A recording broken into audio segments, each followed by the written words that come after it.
The Great Plains stretch across the central interior of North America, encompassing grasslands that extend from present-day Canada southward into Texas. This vast region experienced dramatic environmental shifts over thousands of years, alternating between glacial cold and warming periods that transformed available water sources, vegetation cover, and animal populations. Archaeological evidence for human occupation remains unevenly distributed across the landscape, with preservation biased toward certain soil conditions and surface visibility.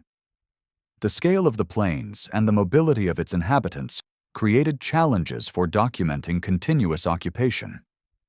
Researchers work with fragmentary remains, debating the timing and nature of initial settlement, the development of specialized economies, and the diversity of adaptive strategies across different environmental zones within the broader grassland system. The Great Plains during the late Pleistocene presented an environment fundamentally different from the grasslands observed in later periods. Large portions of the northern plains lay beneath or adjacent to the Laurentide ice sheet, which extended south in fluctuating margins depending on climatic conditions. South of the glacial boundary, cold steppe tundra vegetation dominated, supporting populations of megafauna including mammoths, mastodons, horses, camels, and several species of bison, larger than their modern descendants. These animals moved across open landscapes with sparse tree cover, following seasonal patterns of forage availability. The climate remained cold and dry compared to subsequent periods, with less reliable precipitation and different drainage patterns than those established after deglaciation. Water sources concentrated in specific locations, creating focal points where animals congregated and where human hunters could anticipate their presence. Streams and rivers originating from glacial meltwater flowed across the plains, carrying sediment that buried archaeological materials in some areas while exposing them in others. Lakes formed in depressions left by retreating ice or in areas where drainage remained blocked by glacial features. The distribution of these water sources shaped movement patterns for both animals and humans, constraining where occupation could occur during dry seasons and influencing the placement of camps and kill sites. Grassland composition differed from later tallgrass and shortgrass prairies. Cold-adapted grasses and forbs mixed with shrub vegetation, providing browse for a range of herbivores adapted to glacial conditions. As temperatures fluctuated, vegetation zones shifted northward or southward, altering the carrying capacity for animal populations and indirectly affecting human subsistence options. The southern plains experienced less dramatic glacial impact, but remained cooler and drier than in subsequent millennia. Extended periods of drought occurred, concentrating both animals and human groups near permanent water sources. Soil formation processes operated differently under Pleistocene conditions. Freeze-thaw cycles affected sediment stability and archaeological site preservation. Wind transported fine sediments across exposed surfaces, creating loess deposits that in some cases buried cultural materials, while in other instances eroded them away. River channels shifted position as water volumes changed with glacial melt cycles, cutting through earlier deposits and redepositing materials downstream. These processes complicate efforts to locate and date early sites, as many locations occupied during the Pleistocene now lie buried under meters of sediment or have been entirely removed by erosion. The distribution of stone suitable for tool manufacture influenced where groups established camps and how far they traveled to obtain raw materials. High-quality cherts, chalcedonies, and quartzites occurred in specific geological formations, some exposed at the surface and others requiring extraction from bedrock. Groups transported stone over considerable distances, indicating either extensive territorial ranges or exchange networks between different populations. The presence of exotic lithic materials at archaeological sites provides evidence for movement patterns and social connections across the plains. Fire played a role in shaping Pleistocene vegetation, though the frequency and extent of burns remains debated among researchers. Lightning strikes ignited natural fires that moved across dry grasslands, creating patchy mosaics of burned and unburned areas. Whether human groups deliberately set fires to manage vegetation or concentrate game animals cannot be determined from available evidence, though such practices are documented in later periods and among documented hunter-gatherer societies in similar environments elsewhere. Large predators competed with human hunters for access to megafauna. Saber-toothed cats, dire wolves, short-faced bears, and American lions occupied the Pleistocene plains, hunting the same large herbivores targeted by humans. These predators influenced where and when human groups could safely butcher kills, potentially forcing rapid processing and transport of meat to avoid confrontations. Scavenging opportunities existed when predators made kills, though distinguishing scavenged remains from hunted animals in the archaeological record presents challenges. The vastness of the Pleistocene plains created isolation between human groups, particularly during periods when population density remained low. Distances between occupied areas could stretch hundreds of kilometers, limiting direct contact between bands and slowing the transmission of technological innovations or cultural practices.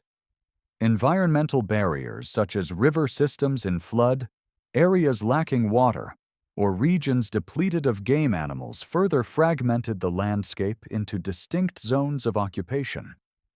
This isolation contributed to regional variation in tool styles and subsistence strategies, visible in the archaeological record as different technological traditions.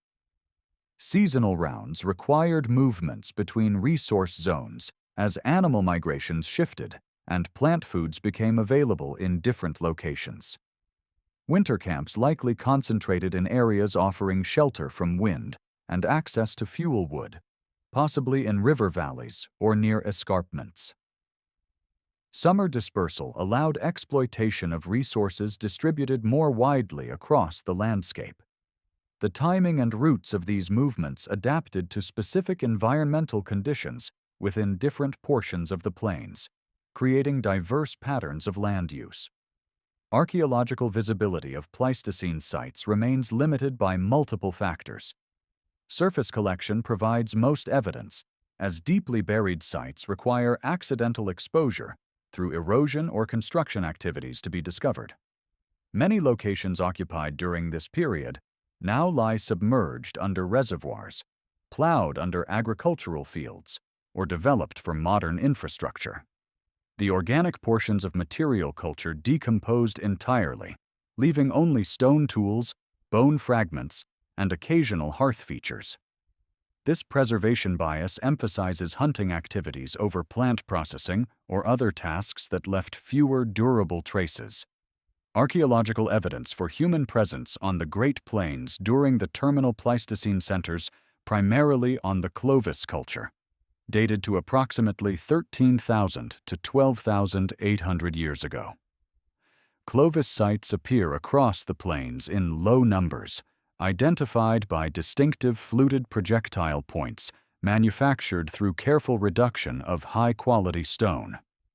These points exhibit a characteristic channel flake removed from both faces of the base, creating a groove that facilitated hafting to wooden or bone shafts.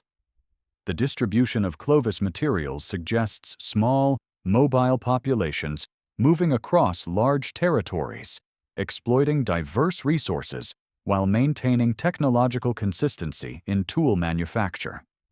Debate continues regarding whether human groups occupied the plains before Clovis times. Some researchers argue that earlier populations existed but left minimal archaeological traces, or that their remains lie buried in sediments not yet investigated.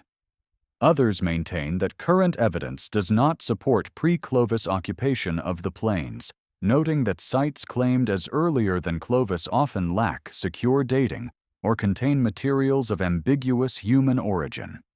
The question remains unresolved, with new discoveries potentially altering understanding of initial colonization timing. Clovis points occur both as isolated surface finds and in association with animal remains at kill sites. The number of documented Clovis sites on the plains remains relatively small compared to regions farther east or west, suggesting either lower population density or preservation factors that limit site visibility. Collections of Clovis points indicate that toolmakers selected specific stone types for their flaking properties, sometimes transporting raw materials over distances exceeding 100 kilometers. This pattern of lithic procurement demonstrates either extensive mobility or exchange relationships between groups occupying different areas. Kill sites provide the most detailed evidence for Clovis subsistence strategies. Mammoth remains occur at several locations on the plains, with Clovis points found in direct association with bones. Butchering patterns visible on mammoth skeletons indicate systematic dismemberment, with cut marks concentrated on limb bones and ribs where meat removal occurred. The frequency of mammoth hunting versus opportunistic scavenging of already dead animals cannot be determined definitively, though the association of points with articulated skeletons suggests active hunting in at least some cases. Bison remains also appear at Clovis age sites, though less frequently than mammoth. The bison species present during Clovis times, Bison antiquus, exceeded modern bison in size, standing taller at the shoulder and carrying longer horns. Evidence from multiple kill sites indicates that hunters targeted individual animals or small groups rather than conducting large-scale communal drives. Processing techniques included breaking long bones to extract marrow and removing tongues, practices documented through bone modification patterns and tool distributions. Campsites attributed to Clovis occupation contain fewer diagnostic materials than kill sites, making their identification more difficult. Stone tool assemblages from camps include not only fluted points, but also scrapers, knives, gravers, and other implements used for hide processing, woodworking, and plant preparation. The presence of grinding stones at some locations suggests plant food processing occurred, though the specific plants exploited remain unknown due to poor preservation of botanical materials. Caching behavior appears in the Clovis archaeological record, with several documented instances of multiple finished points and tool preforms buried together. These caches occur in locations separate from habitation areas, suggesting deliberate storage for future retrieval.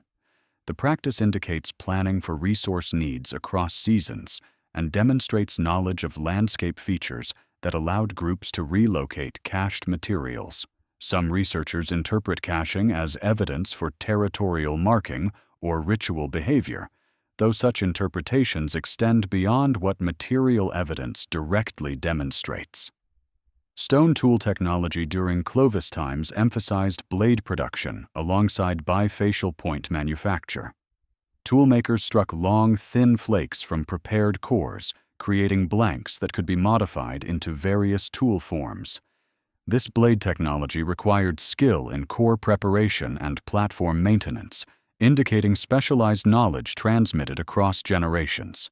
The consistency of Clovis blade technology across the plains and adjacent regions suggests shared learning networks or common cultural origins. Bone and ivory working occurred during Clovis times, evidenced by fragments of modified mammoth bone and ivory at several sites. Foreshafts made from bone or ivory served as intermediary elements between projectile points and main shafts, creating composite weapons with replaceable parts. Eyed needles made from bone appear at some Clovis sites, indicating manufacture of sewn clothing or other items requiring thread or sinew. The full range of organic tool types remains unknown due to preservation limitations. Settlement patterns during Clovis times remain poorly understood due to the small number of documented sites. Groups likely moved frequently, following game animals and exploiting seasonally available plant resources. The size of social groups cannot be determined from archaeological evidence, though ethnographic analogies with recent hunter-gatherer societies in similar environments suggest bands numbering 20 to 50 individuals. Whether multiple bands aggregated seasonally for social purposes or large-game hunts remains speculative. The relationship between Clovis populations and megafaunal extinctions remains debated. Mammoths, horses, camels, and other large herbivores disappeared from North America near the end of the Pleistocene, coinciding roughly with Clovis occupation. Some researchers argue that human hunting pressure contributed to these extinctions, while others emphasize climate change and habitat disruption as primary factors. The archaeological evidence shows that Clovis groups hunted megafauna, but does not demonstrate whether hunting occurred at levels sufficient to cause population collapse. Following the Clovis period, projectile point styles diversified across the plains, with fulsome points appearing around 12,800 to 12,000 years ago. Fulsome points exhibit even more refined fluting than Clovis specimens, with channel flakes sometimes removing nearly the entire face of the point. This technological shift coincided with changes in available prey species, as mammoth extinctions forced greater reliance on bison hunting. The transition from Clovis to Folsom demonstrates continuity in some technological traditions, while showing adaptation to altered environmental and subsistence conditions. Folsom culture represents a period of specialized bison hunting on the Great Plains, spanning approximately 12,800 to 11,900 years ago. Archaeological sites attributed to Folsom groups occur more frequently than Clovis sites, suggesting either population increase or improved archaeological visibility.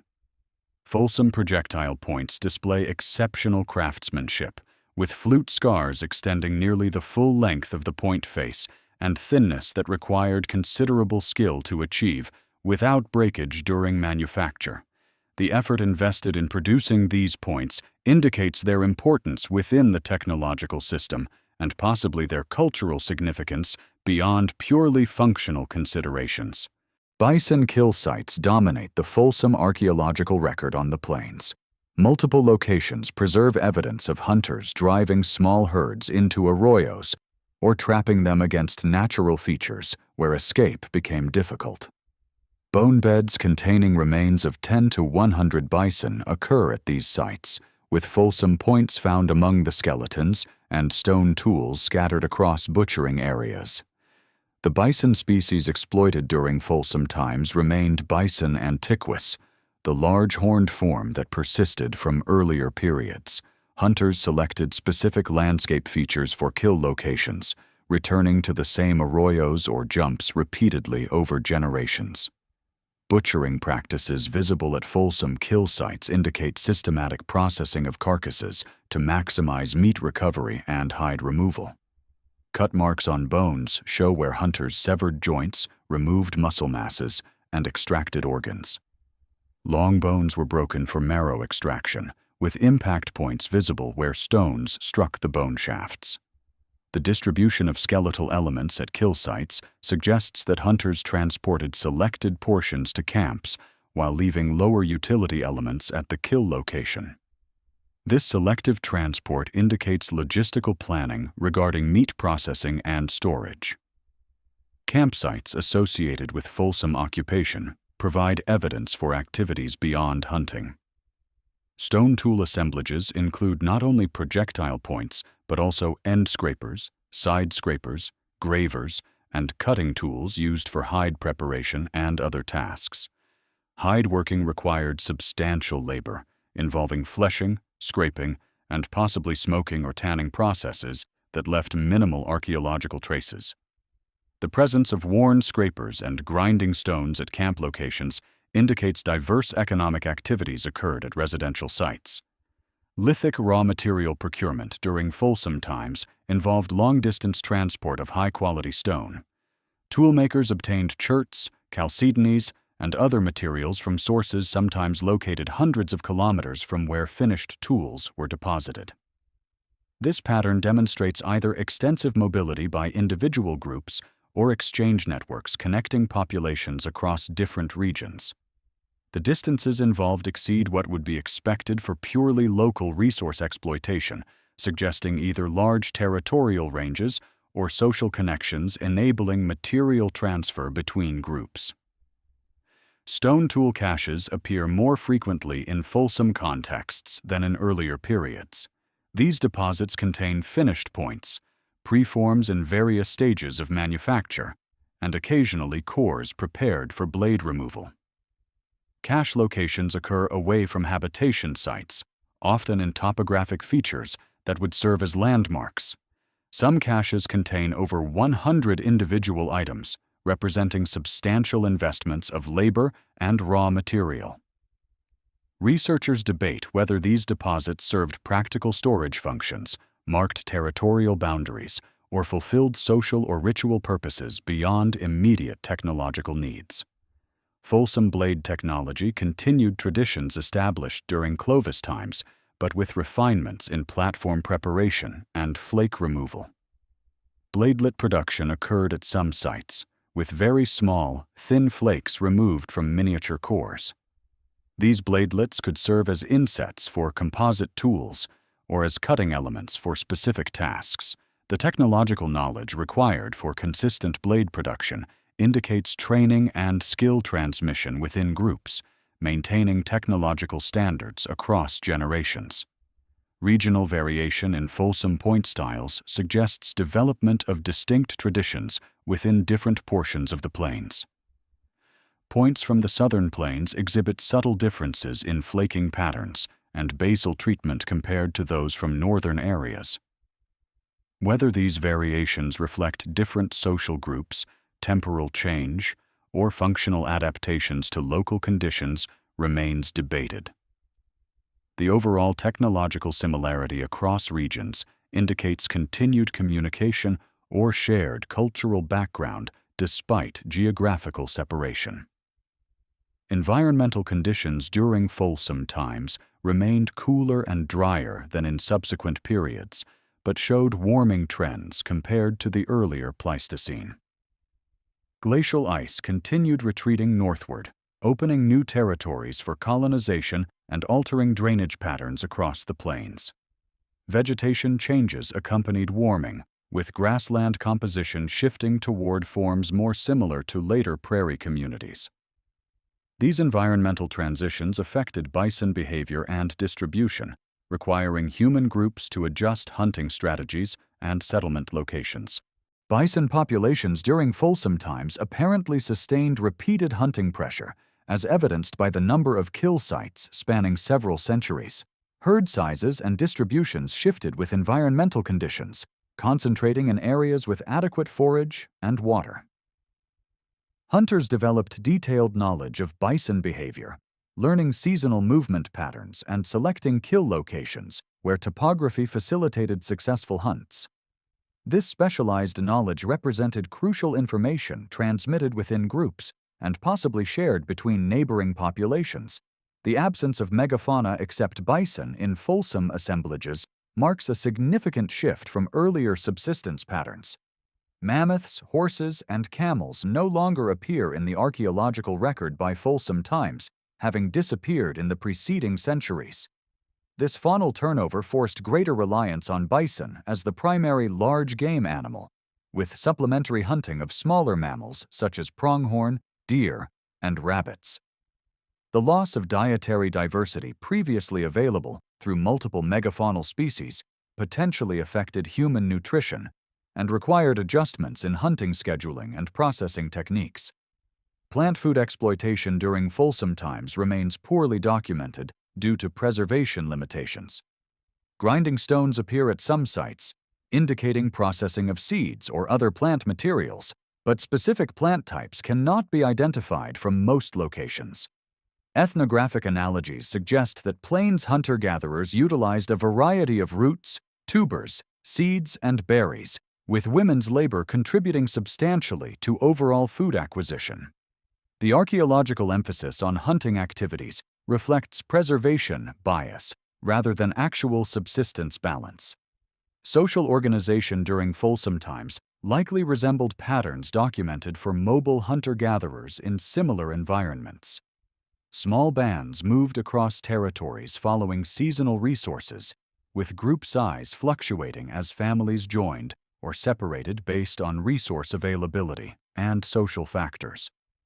Aggregations at bison kill sites brought together multiple families or bands for cooperative hunting and processing, creating opportunities for social interaction, mate exchange, and information sharing.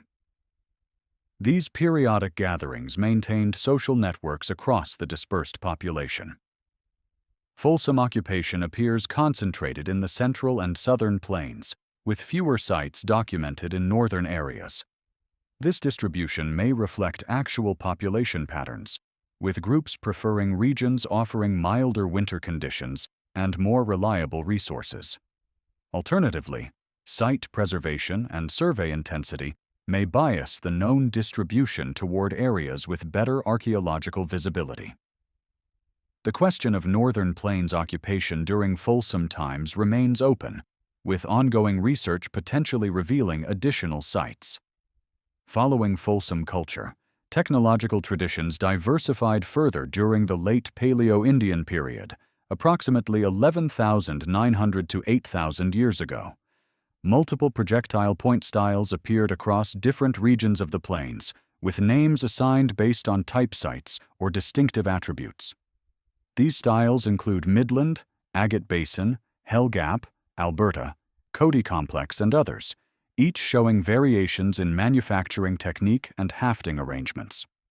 The proliferation of distinct point types indicates regional differentiation in technological traditions and possibly increased population density, reducing mobility between areas. The early Holocene period on the Great Plains, spanning approximately 11,700 to 8,000 years ago, brought substantial environmental changes that altered resource availability and human adaptive strategies. Temperatures increased compared to terminal Pleistocene conditions, with warming trends producing hotter summers and milder winters across most of the region.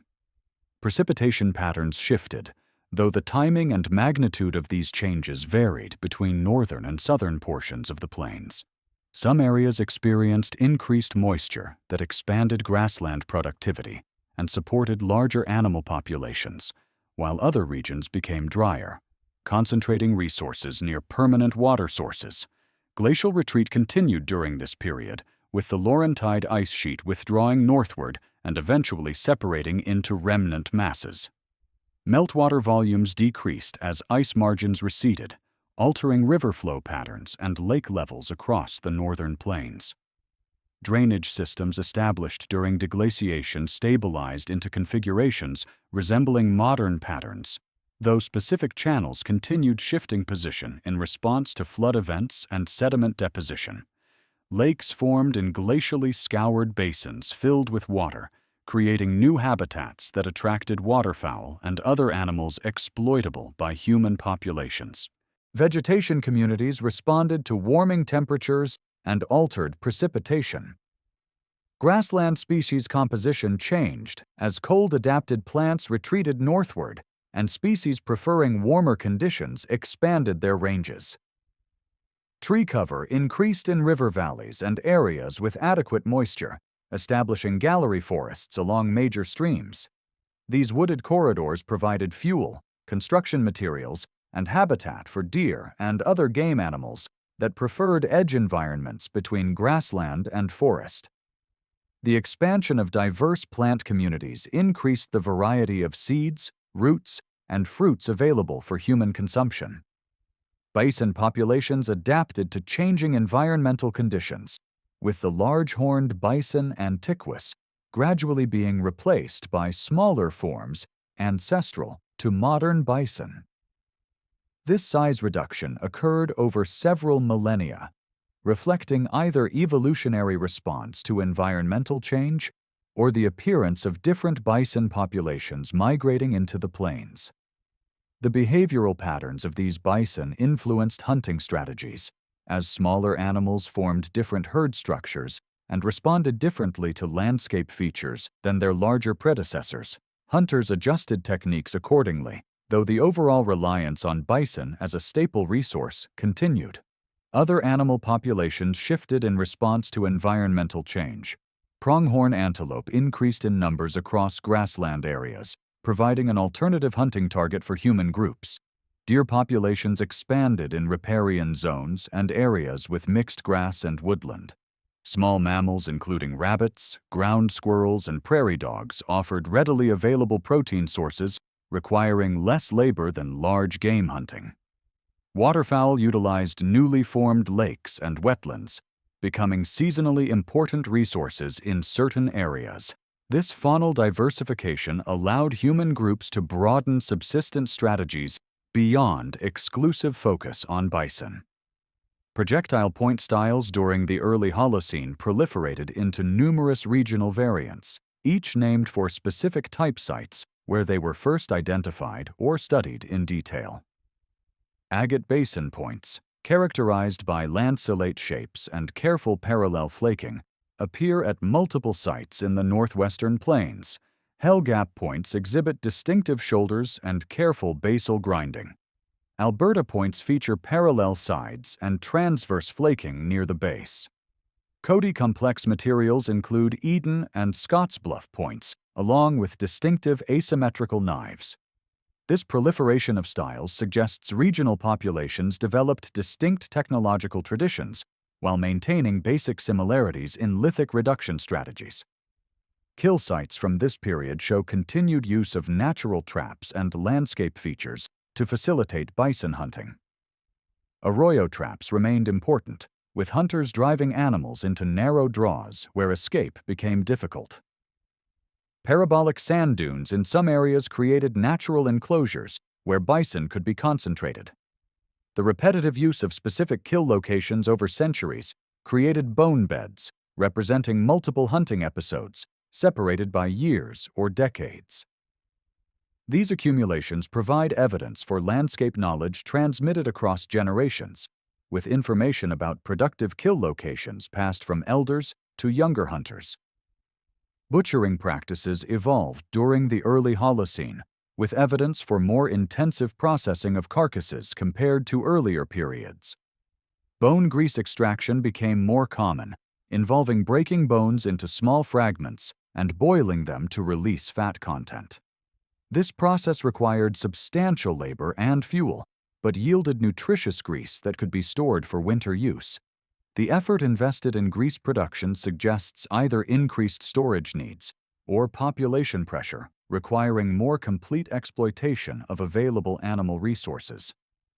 Stone tool assemblages from early Holocene sites show increased diversity compared to earlier periods. In addition to projectile points and basic scrapers, assemblages include a wider variety of specialized tools for specific tasks. Gravers for engraving bone or wood appear more frequently. Drills for perforating hides or other materials become common. Wedges for splitting wood or bone occur at some sites. This technological elaboration indicates more complex task organization and possibly increased craft specialization within groups. Grinding stone technology expanded during the early Holocene, with manos and metates appearing more frequently in archaeological assemblages. These tools processed seeds from grasses and other plants into flour or meal, requiring substantial labor but producing storable food sources.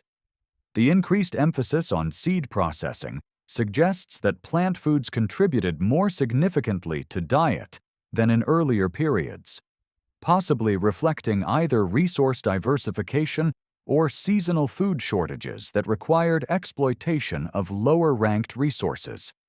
Women likely performed most grinding work, as documented among recent plains groups. Organic tool preservation remains limited for this period, but occasional finds in dry caves or spring sites reveal aspects of technology not visible in most assemblages. Bone awls for piercing hides appear at several locations. Bone needles indicate continued production of sewn clothing. Fragments of cordage made from plant fibers demonstrate textile production for nets, bags, or other items. Wooden artifact preservation remains extremely rare, but the few examples recovered suggest manufacture of digging sticks, spear shafts, and possibly containers. Campsite locations during the early Holocene shifted in response to changing environmental conditions. Groups concentrated near reliable water sources, particularly during drier intervals, when springs and permanent streams became focal points for occupation. Sites cluster along river terraces, where flooding risk remained minimal, but access to water stayed convenient.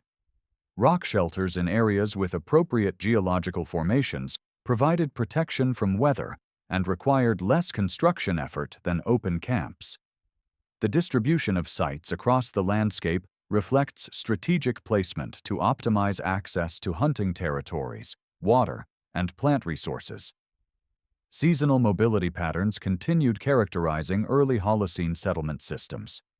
Groups moved between winter camps in protected locations and summer dispersal across broader territories. The timing of these movements coordinated with bison migration patterns, plant ripening schedules, and predictable resource availability at specific locations. Archaeological evidence suggests that some groups returned to the same seasonal camps repeatedly over many years, creating substantial accumulations of cultural materials at favored locations. Stone raw material procurement strategies show evidence for both direct acquisition and exchange between groups. Some assemblages contain diverse lithic materials sourced from multiple quarries spread across hundreds of kilometers, suggesting either extensive mobility or trade networks connecting different populations.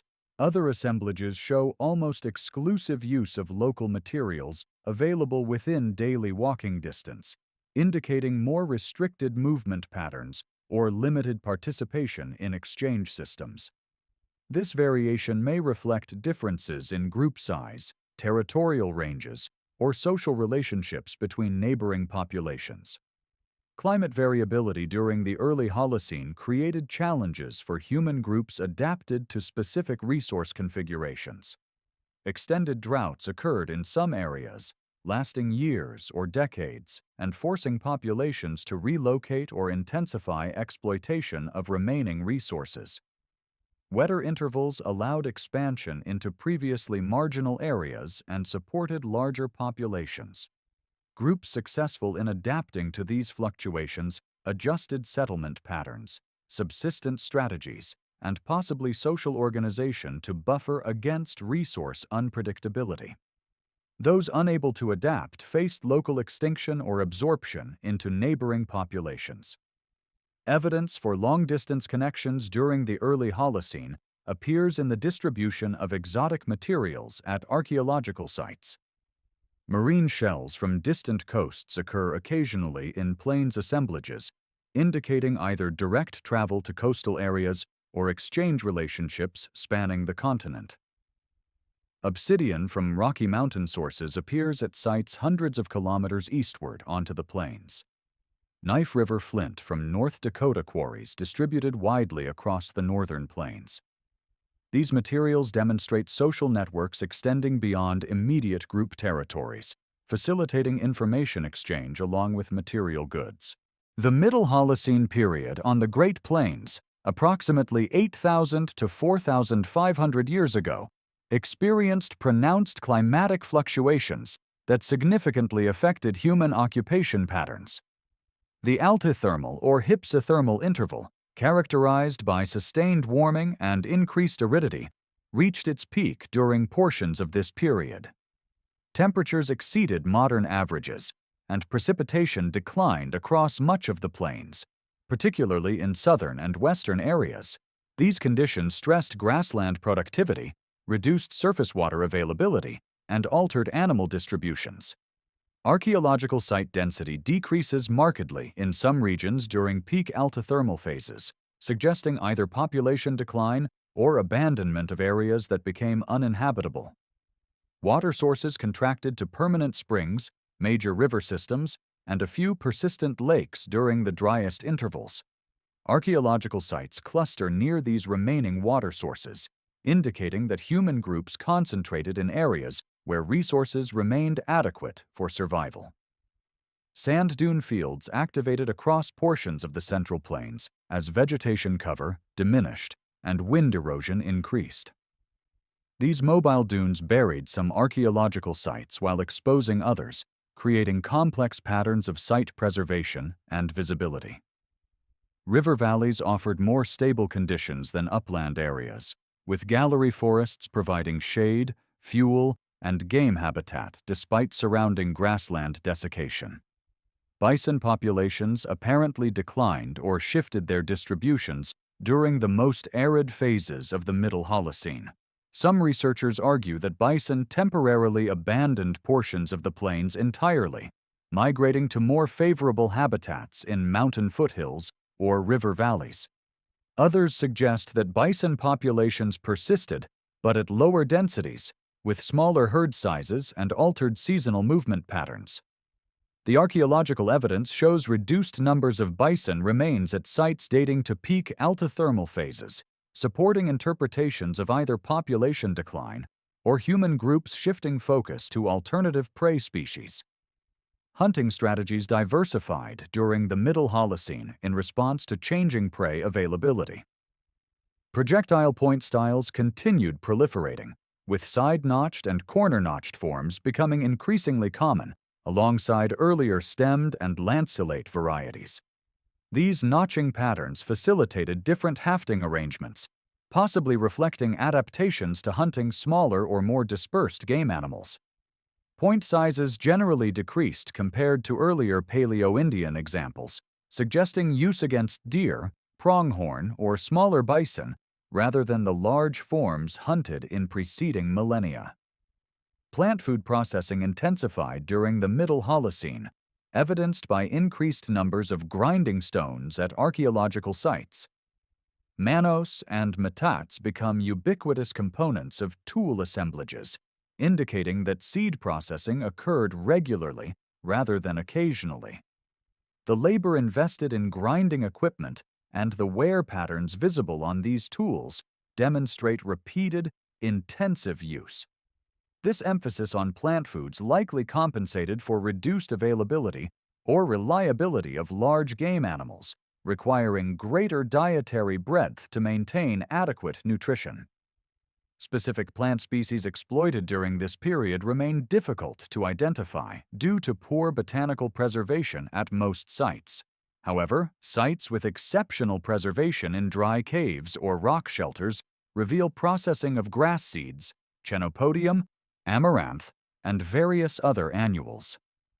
Roots and tubers supplemented seed resources, though these leave minimal archaeological traces beyond occasional digging stick fragments or processing pits.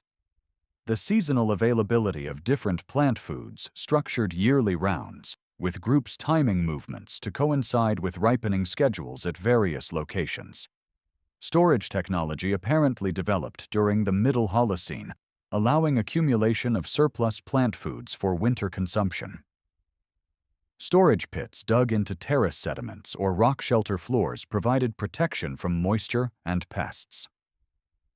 Some sites contain multiple pits representing repeated or intensive storage activities. The investment in storage infrastructure indicates planning for seasonal resource shortages and possibly reduced mobility during winter months. Stored foods enabled groups to remain longer at base camps rather than moving constantly in search of immediate resources. Thermal features at Middle Holocene sites show evidence for diverse cooking techniques beyond simple roasting. Earth ovens constructed by heating stones and covering them with earth allowed slow cooking of roots, seeds, and other foods. These features appear with increasing frequency at sites dating to this period, suggesting either intensified food processing or exploitation of resources requiring more complex preparation. Boiling stones used for heating liquids in containers occur at some sites, indicating ceramic technology or use of organic containers such as hide bags or tightly woven baskets. Bone tool assemblages from the Middle Holocene include awls, needles, and occasionally more specialized forms such as fish hooks or net weights in areas near productive fisheries. Worked bone occurs more frequently in assemblages from this period than earlier times, though whether this reflects actual increases in bone tool use or improved preservation remains uncertain. Antler working produced flaking tools used in stone tool manufacture and possibly projectile points or other hunting equipment. The use of animal skeletal materials for tool manufacture demonstrates efficient exploitation of available resources. Atlatl technology continued dominating projectile weapon systems during the Middle Holocene. The spear thrower allowed hunters to launch darts with greater force and accuracy than hand-thrown spears, increasing effective hunting range and penetration power. Weights attached to atlatl shafts enhanced throwing performance, with carved or ground stone forms appearing in some assemblages.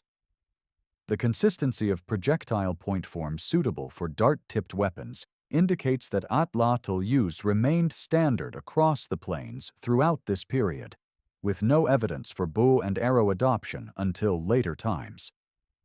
Trade networks during the Middle Holocene show evidence for continued long-distance connections despite reduced site density in some areas. Obsidian from Wyoming and New Mexico sources appears at sites distributed across the plains, sometimes at distances exceeding 1,000 kilometers from source locations. Marine shells from both Gulf and Pacific coasts occur occasionally in plains assemblages, indicating either direct acquisition through long-distance travel or exchange relationships connecting populations across multiple regions. These exotic materials appear in small quantities, suggesting their importance related more to social value than functional utility. Burial practices during the Middle Holocene remain poorly documented compared to earlier and later periods. The few human remains recovered from this time interval show varied treatment, with some individuals buried in flexed positions and others cremated. Grave goods occur sporadically, including projectile points, grinding stones, and occasionally shell ornaments. The paucity of burial data prevents detailed reconstruction of mortuary practices or social organization, though the care invested in some interments suggests concern for proper treatment of the dead. Regional differentiation increased during the Middle Holocene, with distinct archaeological complexes developing in different portions of the plains. The northern plains showed continuity with earlier traditions, but with adaptations to local conditions. The central plains experienced significant disruption during peak arid phases, with occupation largely restricted to river valleys. The southern plains maintained more continuous occupation, but with shifts in settlement patterns and subsistence emphasis. These regional variations reflect responses to different environmental conditions, and possibly the development of distinct cultural identities among separated populations. Rock shelter occupation intensified during the Middle Holocene in areas where such features existed. These natural shelters provided protection from temperature extremes and reduced construction effort for residential structures. Deep deposits accumulated in some rock shelters through repeated occupations over centuries, preserving organic materials that decomposed at open sites. The stratified deposits in rock shelters provide detailed chronological sequences documenting technological and subsistence changes through time. Sites lacking rock shelters show thinner deposits and less organic preservation, creating biased archaeological records emphasizing stone tools over other material culture. Lithic technology during the Middle Holocene emphasized expedient tool manufacture alongside continued production of formal projectile points. Flake tools used without extensive modification increased in frequency, suggesting more immediate tool use and discard, rather than curation of implements across multiple use episodes. Core reduction strategies shifted toward less standardized approaches, with toolmakers adapting techniques to available raw material quality rather than maintaining rigid technological standards. This flexibility in stone tool manufacture may reflect reduced mobility, smaller territorial ranges, or changed social learning networks affecting transmission of technological knowledge. Evidence for conflict during the Middle Holocene remains limited, but suggestive. A few human skeletal remains show trauma consistent with interpersonal violence, including embedded projectile points and cranial fractures. Whether these injuries resulted from warfare between groups, raids, or interpersonal disputes within communities cannot be determined from available evidence. The general scarcity of human remains from this period prevents assessment of violence frequency or patterns. Fortified sites or defensive features do not appear in the archaeological record, suggesting that organized warfare remained absent or rare. The late Holocene period on the Great Plains, beginning approximately 4,500 years ago and continuing to European contact, witnessed significant developments in subsistence intensification, technological innovation, and social complexity. Climatic conditions improved compared to the Middle Holocene, with temperatures moderating and precipitation increasing across most regions. These changes supported expanded grassland productivity and larger bison populations, enabling human groups to adopt more specialized hunting strategies. Archaeological site density increases markedly during this period, suggesting population growth or improved site preservation, though distinguishing between these factors remains challenging. Bison populations rebounded from their Middle Holocene decline, establishing movement patterns and herd sizes similar to those documented in historic times. The modern species bison replaced earlier forms entirely by the beginning of the late Holocene, exhibiting smaller body size but maintaining behavioral patterns that made them vulnerable to communal hunting techniques.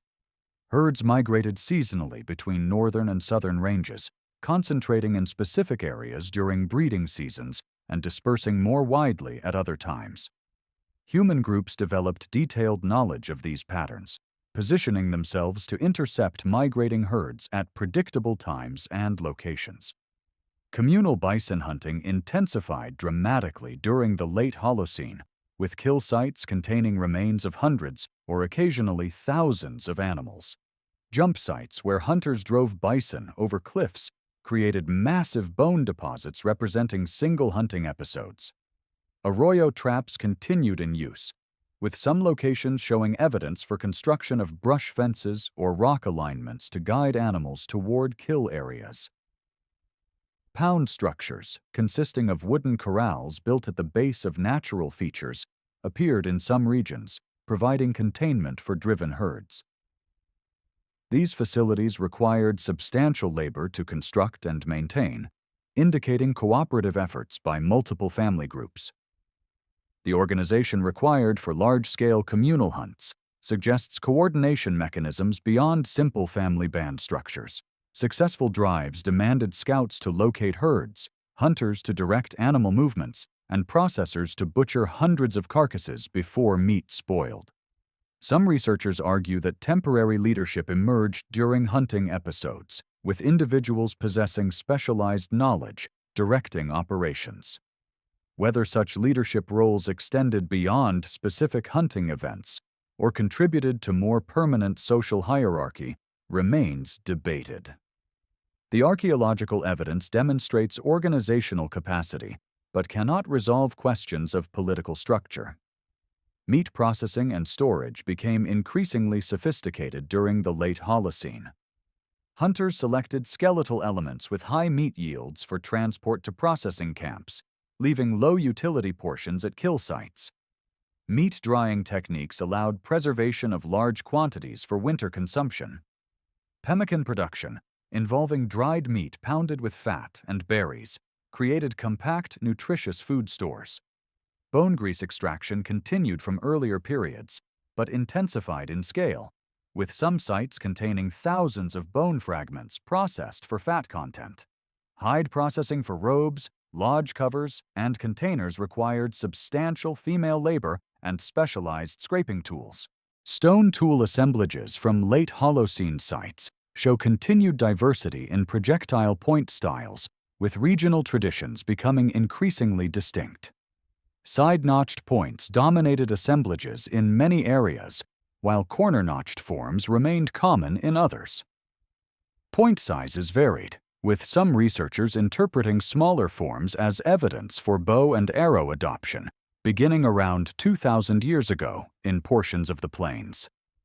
The bow offered advantages over the atlatl in rate of fire and ease of use from horseback or concealed positions, though evidence for horse use remains absent until European introduction. The transition from atlatl to bow occurred gradually, with both technologies coexisting for centuries in some areas.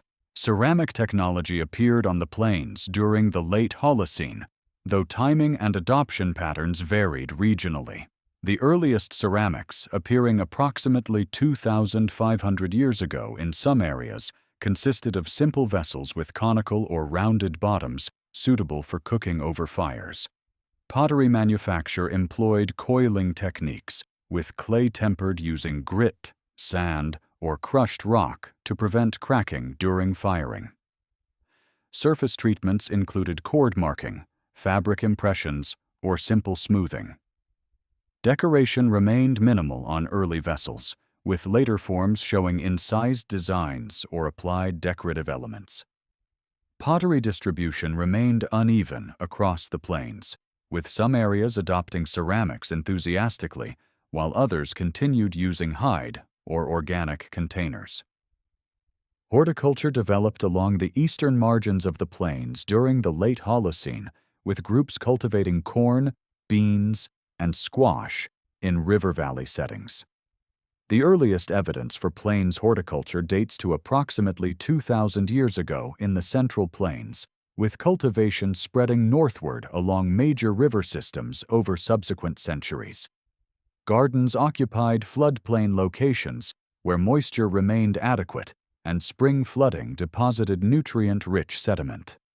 Cultivated plants supplemented wild food sources rather than replacing them entirely, with groups maintaining hunting and gathering activities alongside farming. The adoption of horticulture transformed settlement patterns in areas where cultivation proved feasible. Semi-permanent villages appeared along major rivers, with populations occupying the same locations for multiple years or decades, rather than moving seasonally. Earth lodge construction characterized many horticultural villages, with substantial semi-subterranean structures providing year-round shelter. These lodges required considerable labor to construct, but offered superior insulation compared to portable hide tipis. Village populations ranged from several dozen to several hundred individuals, creating larger aggregations than mobile hunting bands typically achieved. Storage pit construction intensified at horticultural villages, with hundreds of pits dug into terrace sediments for storing corn and other foods.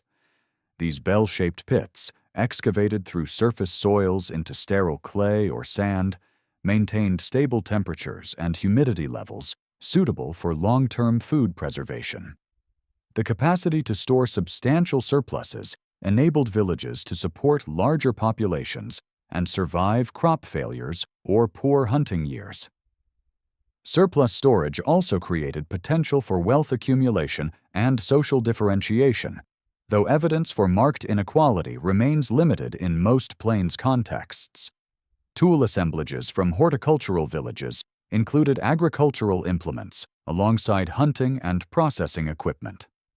Bison scapula hoes facilitated garden cultivation, with worn edges indicating repeated use for soil preparation and weeding.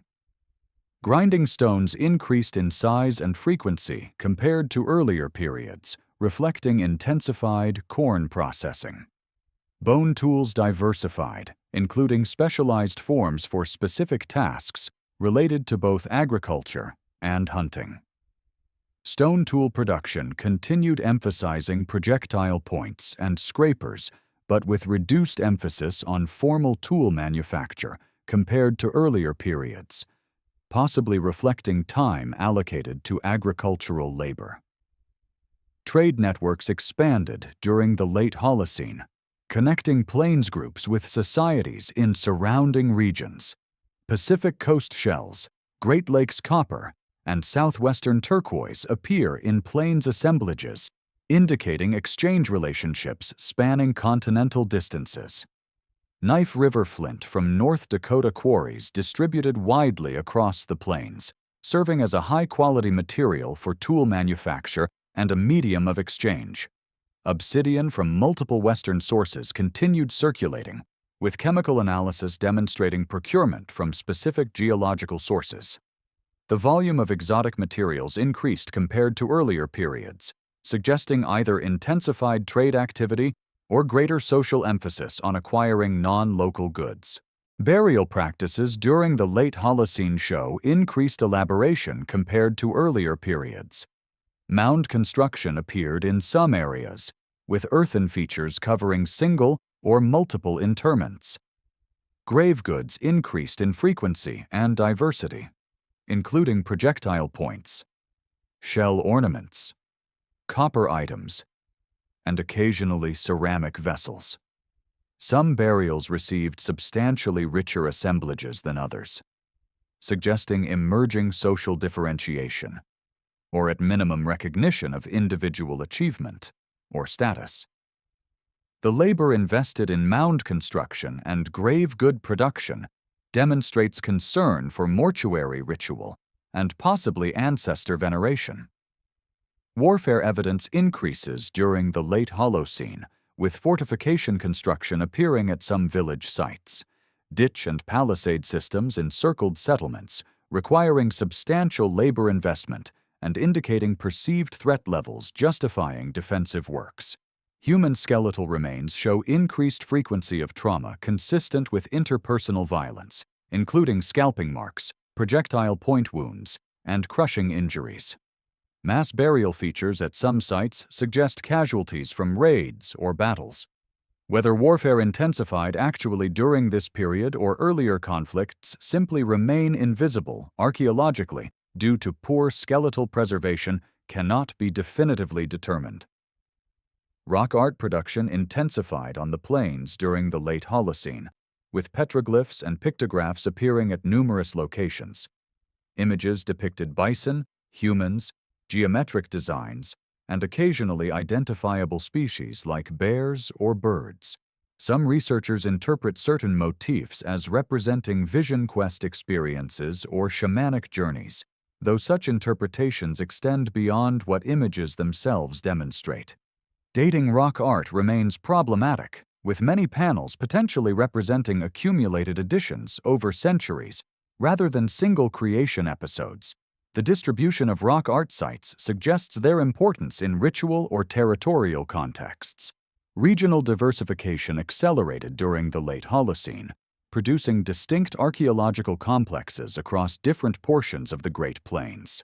The northern plains maintained emphasis on mobile bison hunting, with groups following herds seasonally and establishing temporary camps near productive hunting territories. Stone circles marking tipi locations appear at numerous sites, indicating repeated occupations of favored camping areas. These rings, created by stones placed around lodge edges to secure hide covers, remain visible on the surface after organic components decomposed. Their distributions map seasonal movements and preferred camp locations across northern grasslands. The Central Plains witnessed development of several distinct complexes, characterized by varying degrees of mobility and horticultural adoption. Groups occupying river valleys along the Missouri and its tributaries established semi-permanent villages, combining maize cultivation with continued bison hunting. Population aggregations in these villages created social units larger than mobile hunting bands, potentially fostering increased craft specialization and social complexity. Other Central Plains groups maintained mobile hunting adaptations, visiting horticultural villages seasonally for trade, but not adopting farming themselves, This variation in subsistence strategies within relatively small geographic areas demonstrates flexibility in adaptive responses to local conditions. The southern plains showed continuity with earlier hunting traditions, but with technological refinements and possible intensification of resource exploitation. Bison remained the primary large game animal, supplemented by deer, pronghorn, and smaller mammals. Plant food processing continued emphasizing grass seeds and other wild resources, with horticulture remaining absent or marginal across most southern areas due to inadequate rainfall for reliable cultivation. Projectile point styles in the southern plains diverged from northern forms, developing distinctive regional variants that archaeologists use to define cultural complexes and trace temporal changes. Plains village tradition societies emerged along major river systems in the central and northern plains approximately 1,000 years ago. These groups constructed substantial earth lodge villages, cultivated extensive gardens, and maintained hunting territories for seasonal bison procurement. Villages occupied favorable locations on river terraces, with access to both agricultural land and hunting territories. Population estimates for larger villages range from 200 to over 1,000 inhabitants, though these numbers likely fluctuated seasonally as portions of the population dispersed for hunting or other activities. The concentration of people in permanent settlements created sanitation challenges and increased disease transmission risks compared to mobile lifestyles. Earth lodge construction followed standardized patterns within specific regions, but showed variation between different cultural groups. Structures typically measured 8 to 15 meters in diameter, with central fire pits and 4 main support posts holding roof beams. Walls consisted of smaller posts covered with branches and earth, creating substantial insulation. Entrance passages extended from the main chamber, often facing east or southeast. Interior space organization included sleeping platforms along walls, storage areas, and designated activity zones. A single lodge housed extended families, with multiple related households occupying adjacent structures within villages. Fortification construction intensified among plains village societies, with increasingly elaborate defensive works protecting settlements. Ditch and palisade systems encircled villages, sometimes featuring bastions or other defensive refinements. The effort invested in these constructions indicates substantial concern about military threats, whether from competing village groups or mobile hunting societies. Documentary evidence from early European contact confirms endemic warfare among plains groups, suggesting that late Holocene conflict patterns continued into the historic period. Burned villages in the archaeological record demonstrate that defensive efforts sometimes failed, with settlements destroyed and populations dispersed or killed. Ceramic traditions among plains village societies developed distinctive regional styles. Central Plains pottery featured globular vessels with incised or cord-marked surfaces, while northern groups produced different forms with varied decorative treatments. Some researchers argue that ceramic styles marked ethnic or linguistic boundaries, with vessel forms and decorations reflecting group identity. Others emphasize functional considerations in ceramic design, noting that different vessel shapes suited particular cooking or storage needs.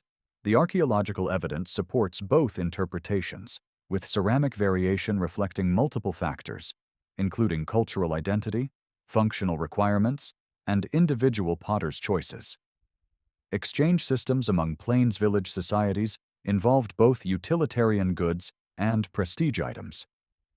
Agricultural surpluses moved between villages, buffering against local crop failures. Bison products, including meat, hides, and bone tools, circulated from hunting territories to agricultural settlements. Marine shells, particularly from Gulf sources, appeared as ornaments in burial contexts and as items worn by living individuals. The distribution of exotic materials suggests differential access, with some individuals or households controlling larger quantities than others. Whether this reflects emerging social hierarchy or simply individual variation in exchange participation remains debated. Ritual and ceremonial life among late Holocene plains groups remains difficult to reconstruct from archaeological evidence alone.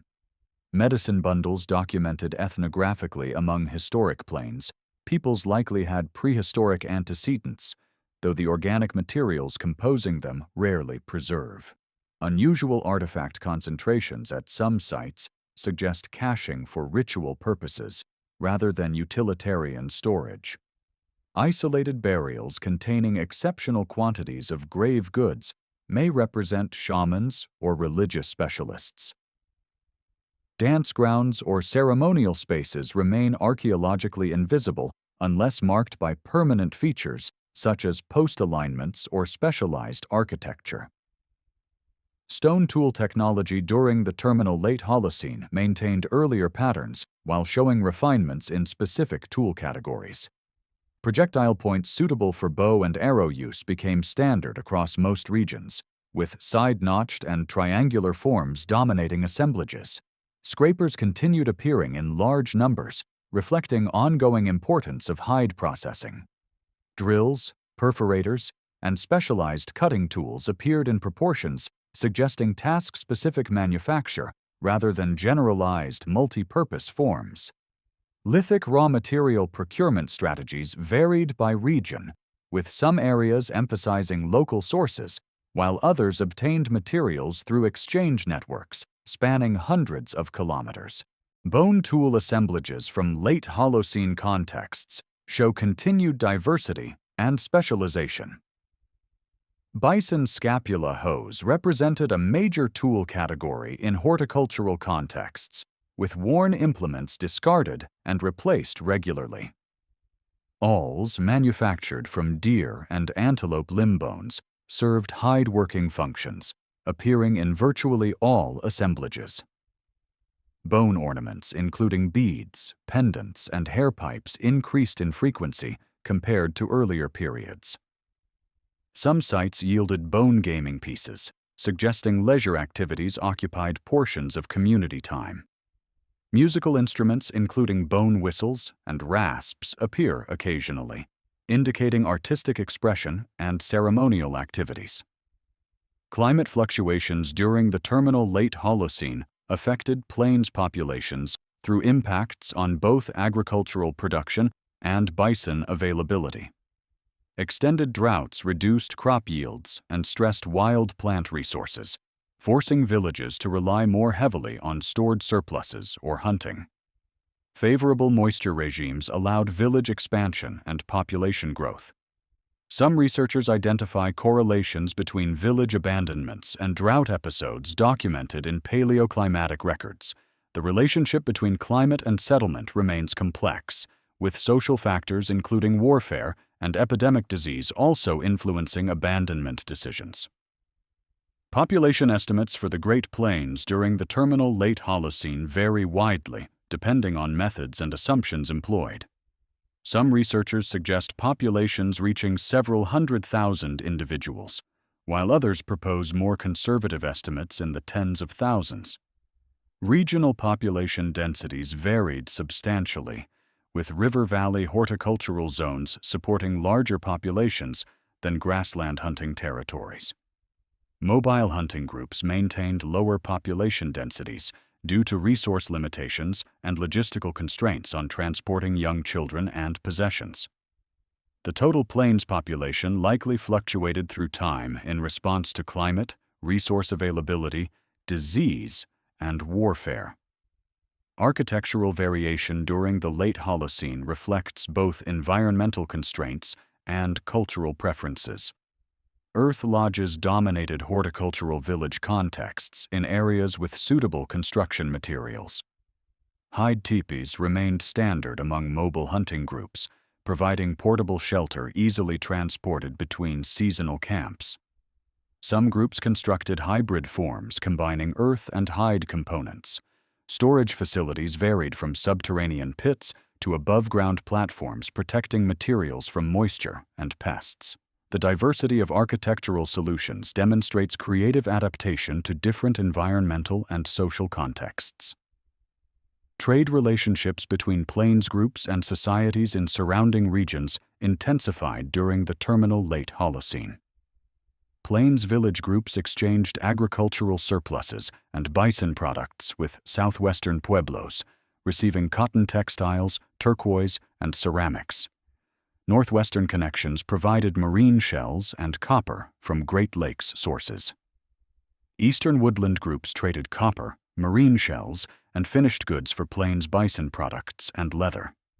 These exchange networks created economic interdependence between regions, distributing specialized products across large geographic areas. The archaeological evidence suggests regular, sustained interaction rather than sporadic contact. Social complexity among late Holocene plains societies remains difficult to assess from archaeological evidence, with debates continuing regarding the presence or absence of institutionalized hierarchy. Some researchers argue that differential burial treatment, variation in house sizes within villages, and control over exotic goods indicate emerging social stratification. Others maintain that observed variation falls within ranges expected for egalitarian societies, where individual achievement and age generate prestige without creating permanent hereditary classes.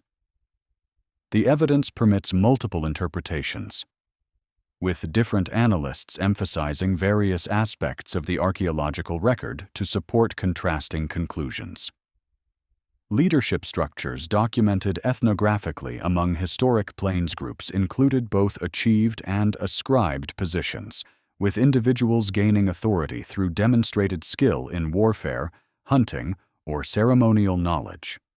Whether similar patterns existed prehistorically cannot be determined definitively from material remains alone.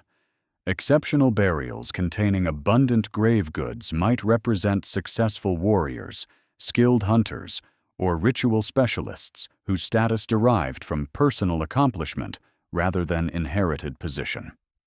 The presence of large communal hunting facilities requiring coordination suggests at minimum temporary leadership during specific activities, though whether such roles extended beyond immediate tasks remains uncertain. Warfare patterns during the terminal late Holocene appear to have intensified based on increased fortification construction and skeletal evidence for violence. Conflict motivations likely included competition for productive hunting territories, agricultural land, and access to trade routes. Raids seeking captives, horses after their introduction in some areas, or prestige through military achievement may have driven some violence. The scale of warfare remains debated, with some researchers emphasizing frequent low-intensity raiding, while others argue for occasional larger conflicts involving multiple communities. Documentary accounts from early European contact describe endemic warfare, suggesting prehistoric patterns continued into the historic period. Trophy-taking practices appear in the archaeological record through evidence of scalping, dismemberment, and selective retention of body parts. Scalp marks on crania show characteristic cut patterns where skin and hair were removed from skulls.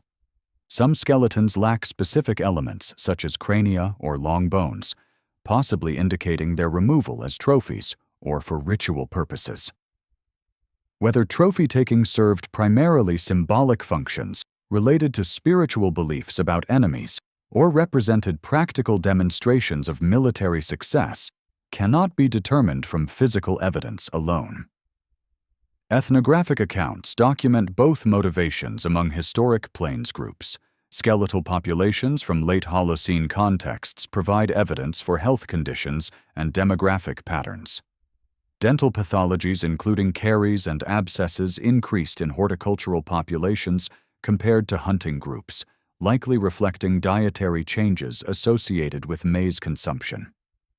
Linear enamel hypoplasias indicating childhood nutritional stress appear on some individuals, suggesting periodic food shortages or seasonal malnutrition.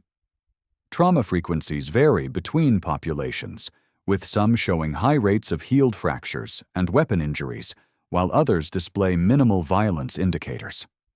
Life expectancy estimates suggest most individuals died before age 50, with infant mortality rates substantially higher than in modern populations.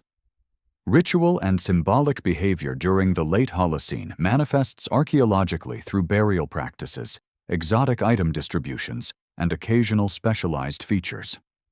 Red ochre application to burials occurred at some sites, suggesting beliefs about death requiring specific treatment of remains. Caches of unusual items, including fossils, crystals, or unmodified raw materials, appear at various locations, possibly representing offerings or ritual deposits. Isolated finds of exotic materials in contexts lacking clear utilitarian function may indicate their use in ceremonies or as personal sacred objects. The interpretation of such materials as ritual remains speculative without supporting contextual evidence or ethnographic analogies. Medicine wheels and other stone alignments appearing across portions of the plains present dating challenges, with most lacking associated materials, permitting chronological placement. Some alignments may date to the late Holocene, while others could be more recent or even historic in age. These features typically consist of stone cairns connected by radiating lines or surrounded by circles, creating patterns interpreted variously as astronomical observatories, ceremonial centers, or territorial markers. The diversity of forms and contexts suggests multiple functions rather than a single purpose. Archaeological investigation of these features remains limited, with most interpretations relying on surface observations and ethnographic analogies of uncertain applicability. Resource intensification characterizes many late Holocene developments on the plains, with groups exploiting a broader range of food sources and processing resources more completely than in earlier periods. Fish exploitation increased in areas with productive fisheries, with some sites yielding substantial quantities of fish, remains, and specialized fishing equipment. Shellfish collection occurred in areas with suitable aquatic habitats, though these resources never achieved the importance documented in coastal regions.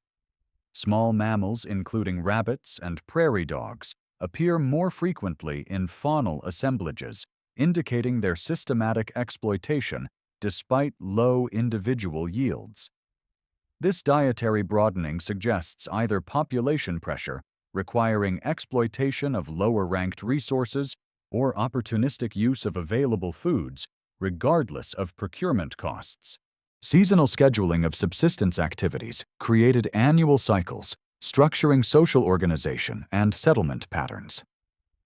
Spring and early summer focused on garden preparation and planting in horticultural areas, with hunting providing meat while crops matured. Late summer and fall emphasized harvest activities combined with intensive bison hunting as herds concentrated for breeding. Winter required reliance on stored foods supplemented by hunting when weather permitted. Mobile hunting groups followed different schedules, moving to intercept migrating bison herds and exploiting seasonally available plant resources. The coordination required for successful resource procurement demanded detailed environmental knowledge and careful timing of movements. Technological innovation during the terminal late Holocene included refinements of existing techniques rather than fundamental transformations. Ceramic manufacturing incorporated increasingly sophisticated decorative treatments and vessel forms adapted to specific functions. Stone tool production emphasized efficient manufacture of adequate implements rather than elaborate formal tools. Boneworking exploited diverse skeletal elements for specialized purposes. Hide processing techniques achieved high-quality leather suitable for clothing, containers, and lodge covers.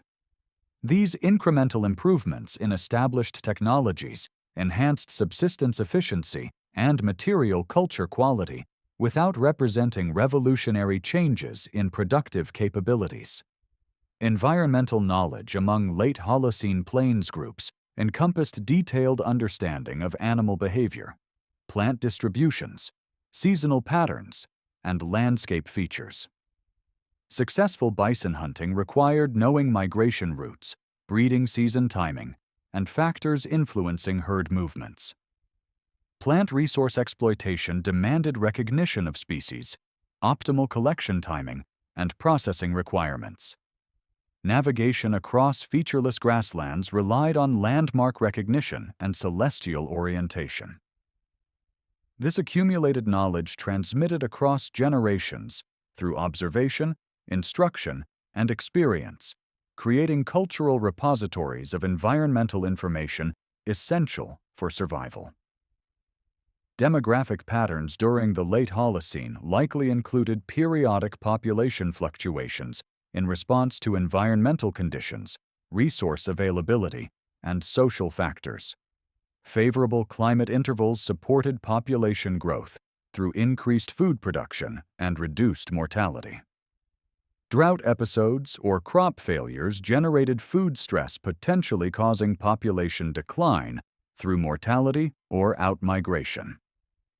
Warfare casualties and epidemic diseases documented ethnographically in early contact periods probably affected prehistoric populations similarly, though archaeological evidence for disease remains limited. The overall population trend during the late Holocene appears upward based on increasing site density, though regional variations occurred. Material culture elaboration during the terminal late Holocene included increased decoration of utilitarian items and production of objects serving primarily symbolic rather than functional purposes. Ceramic vessels received incised designs, applied decorations, and surface treatments beyond those required for structural integrity. Bone and shell ornaments appeared in diverse forms, including beads, pendants, and gorgets. Some stone tools received careful finishing beyond functional requirements, possibly indicating aesthetic concerns or symbolic significance. This elaboration suggests that material goods conveyed social information beyond their utilitarian functions, marking individual identity, group affiliation, or status positions. Exchange relationships during the terminal late Holocene created economic networks connecting groups across environmental zones and cultural boundaries. Agricultural products moved from horticultural villages to hunting groups, while bison products flowed in the opposite direction. Exotic materials circulated through multiple exchanges, traveling hundreds or thousands of kilometers from source locations to final deposition sites. Some items appear to have served primarily as exchange media rather than utilitarian goods, functioning as primitive currency or wealth objects. The operation of these exchange systems required social mechanisms ensuring reciprocity and trust between trading partners, though the specific organizational structures remain archaeologically invisible. Population distributions at the end of the prehistoric period concentrated along major river systems in areas supporting horticulture while remaining dispersed across grassland hunting territories. The Missouri River and its tributaries hosted numerous earth lodge villages, some containing hundreds of residents.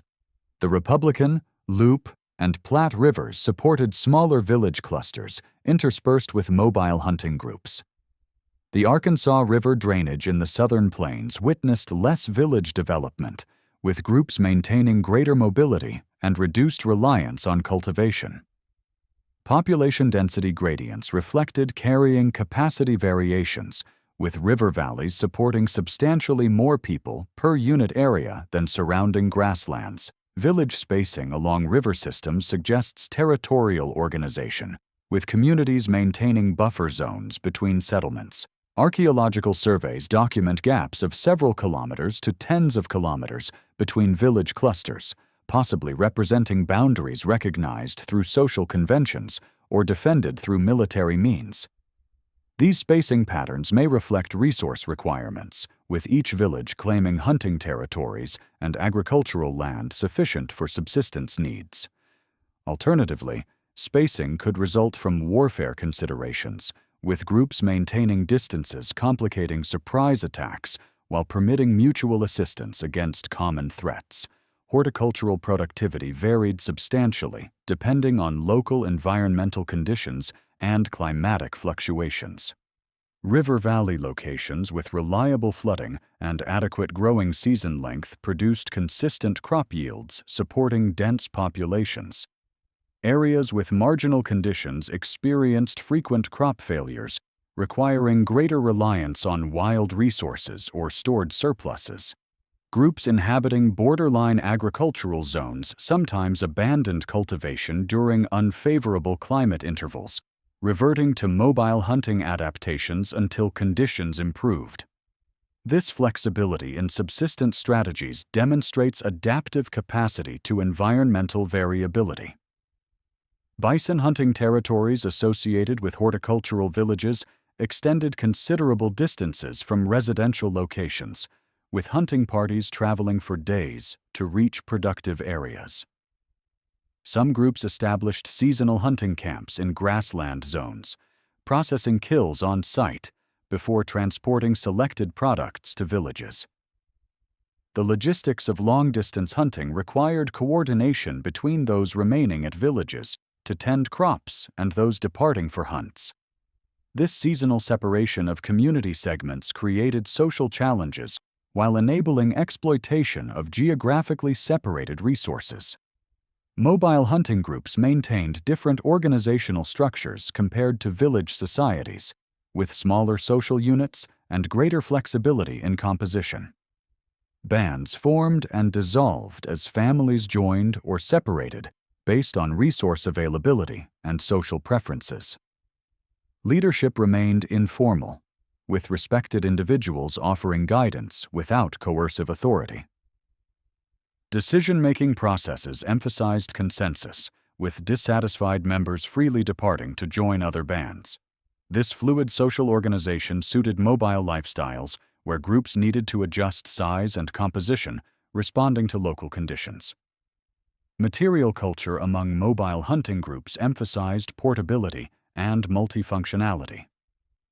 Possessions remained limited to items transportable during regular movements, constraining accumulation of surplus goods.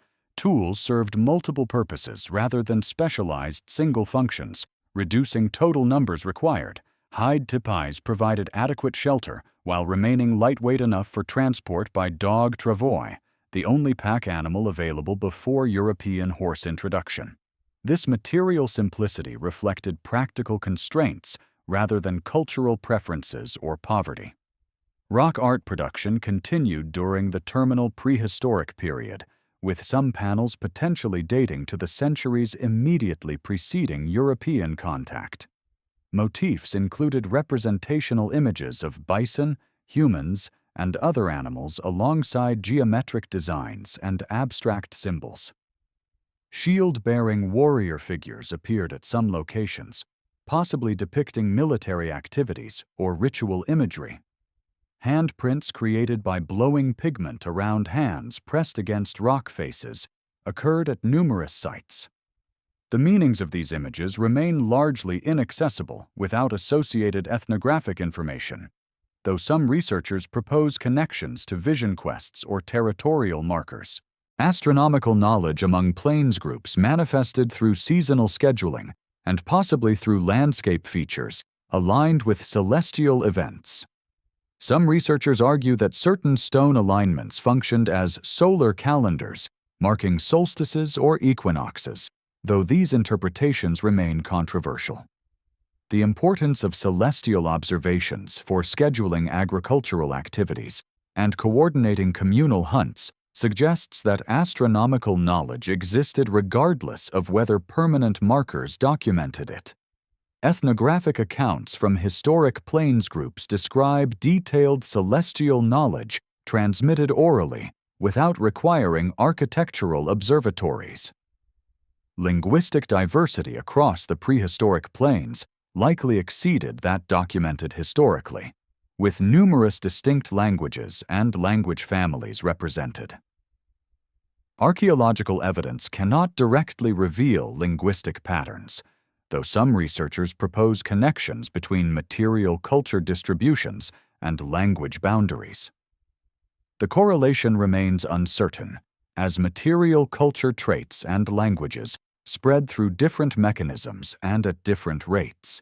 Genetic studies of modern Native American populations suggest complex population histories involving migrations, admixture, and local differentiation, though relating these patterns to specific archaeological cultures presents substantial challenges.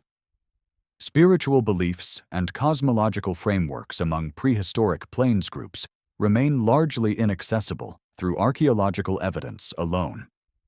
Ethnographic accounts document diverse belief systems among historic plains peoples, including concepts of supernatural power, animal spirits, and world renewal ceremonies.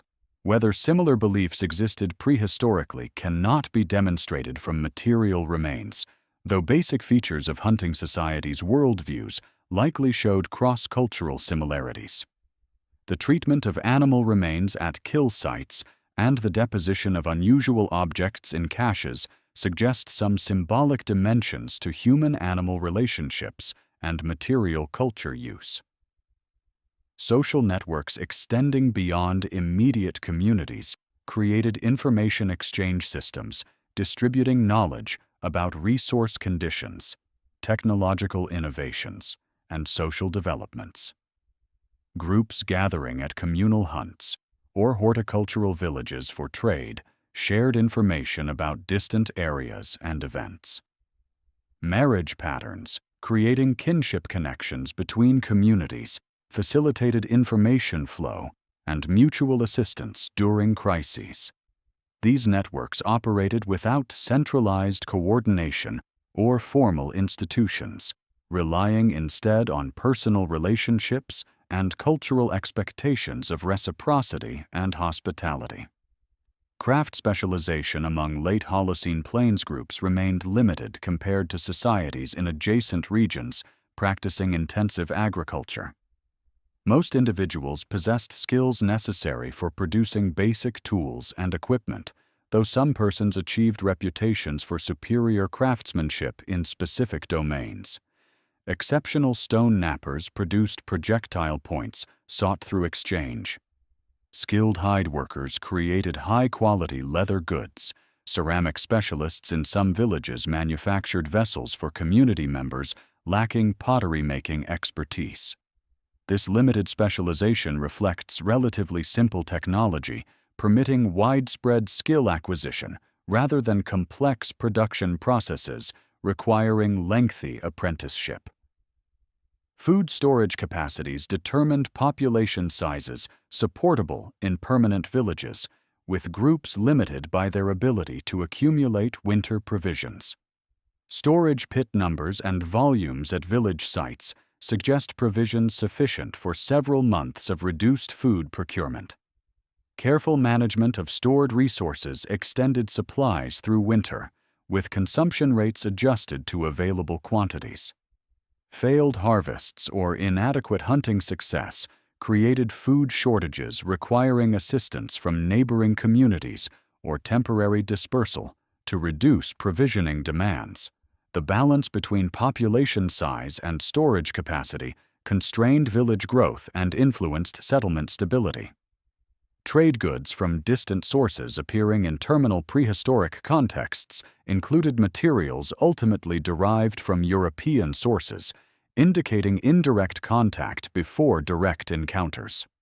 Metal objects, including brass and iron fragments, reached some plains groups through indigenous exchange networks before European traders arrived in plains territories.